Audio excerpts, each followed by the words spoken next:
Hello and welcome to my channel. I was shuffling through a bin of $3 DVDs last month when I came across something I'd actually been wanting to watch for a while, but never seemed to be a good price. So, what is it that I came across? I came across Daybreak, the complete series on DVD. Um, it's fantastic. I mean, it it's an extraordinarily clever show. Which basically means I can see why it was canceled. Everything that's exceedingly clever and actually decent seems to get canceled these days. Firefly, Arrested Development, Terminator, the Sarah Connor Chronicles. I could keep going. It's all the things you've heard before, so I'll just not keep going. So, Daybreak. Daybreak's fantastic. It stars Taye Diggs, Adam Baldwin's in there, Mitch Pileggi. Those are really all the people who I actually know. So that's really all I'll name. What is it about? Daybreak follows a cop, Detective Brett Hopper, who wakes up and, later on in the day, he gets accused of murdering a district attorney. And he gets tossed in jail and then knocked out and dragged into an abandoned quarry where he's told that he will admit to killing this district attorney and take the basically take the fall for this thing that he didn't actually do. So he gets knocked out again at the quarry, and he wakes up, and it's the same day all over again.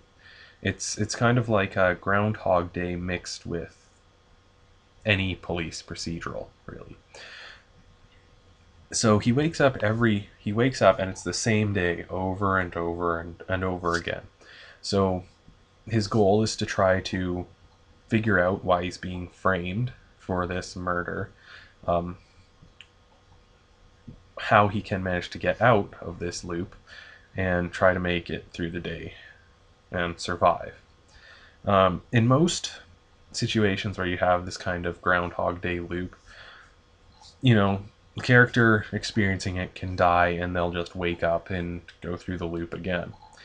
But I like Daybreak because it plays with this a little differently. Instead of being able to just, kill himself and get out of the loop and start a new day over again, any injuries he sustains during an iteration of the loop actually carry through the subsequent iterations. In one iteration, he actually gets shot, and for multiple iterations after that, he's actually wakes up, he's bleeding out of this bullet wound, and he has to deal with that every morning. So he can't kill himself, or nothing happens, because he's actually dead. He won't just wake up in a new iteration of the loop. He can't take stupid risks like most characters are able to in this kind of situation. Um, Also, what's really cool is that by helping people, he can actually make them come to their own personal epiphanies of a sort. He helps his partner out with her boyfriend, and he makes such an impression in one iteration that in the next iteration she actually goes through, solves the entire thing, or deals with the entire thing on her own, and he doesn't have to help her solve her problem in subsequent iterations of the loop, which is another cool kind of difference from the regular series. Because in most of them, the character has to solve everybody's problems each time they go through. And this one, he can just try to help. He can work on it until he solves it perfectly, and they're able to solve it for themselves, and things turn out differently in subsequent iterations. And so his actions do actually matter, and it's not just kind of like, okay, well, he's just experiencing the same thing over and over. He can actually affect changes to it, and that's really cool, and it's something I'd actually like to see more of.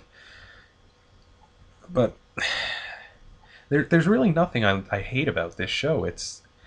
It's fantastic, and it's really too bad that out of the 13 episodes, only 6 of them were ever aired.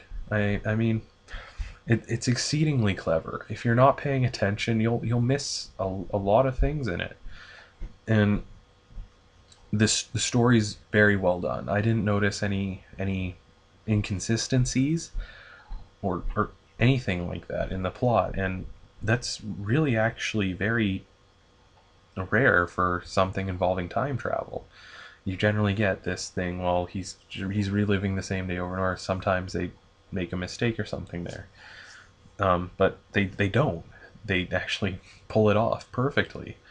Um, it's and then it sets up like he manages to solve everything, which is nice. I'm glad that there's some closure to this show, because I could not live with a show like this, with the time travel and the framing and all everybody's problems.